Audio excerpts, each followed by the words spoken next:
Ukraine to withdraw from key city of Severodonetsk as Russia's advance grinds on. Ukrainian forces are withdrawing from Severodonetsk, effectively ceding the city to Russia and putting the eastern Ukrainian region of Luhansk almost fully under Russian control following months of grueling and bloody fighting. Severodonetsk was one of the last major Ukrainian strongholds in the area.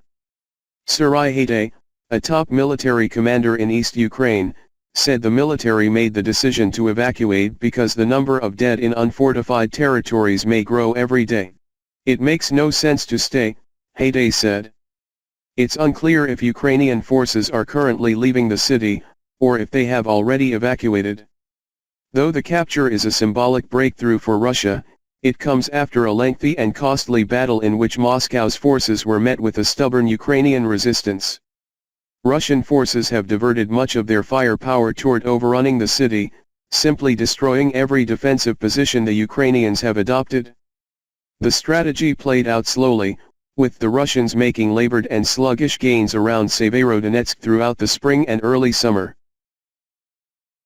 Ukrainian forces were, little by little, pushed into a few square blocks around the Azot chemical plant, where some 500 civilians, including dozens of children, have taken shelter, a scene reminiscent of the siege of the Azovstal steel plant in Mariupol.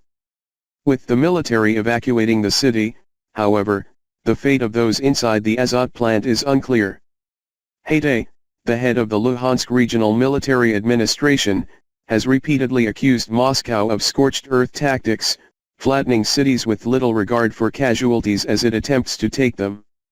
All the infrastructure of the city is completely destroyed, he said of Severodonetsk on Friday. The battle now moves across the Seversky Donets River to Lysychansk, the last city in Luhansk held by Ukrainian forces. And there are already signs that the Russians will use the same merciless tactic of aerial bombardment to grind down Ukrainian forces, deploying combat planes, multiple launch rocket systems and even short-range ballistic missiles.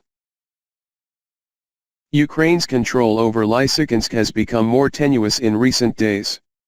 Russian forces have advanced into several villages south of the city, though not without sustaining losses from Ukrainian artillery fire. The Ukrainian military claims that some Russian battalion tactical groups are being consolidated or withdrawn to restore their combat capabilities. The Institute for the Study of War, a U.S. think tank that follows the campaign closely, said the Russian breakthrough from the south means they may be able to threaten Lysychansk in the coming days while avoiding a difficult opposed crossing of the Seversky Donets River.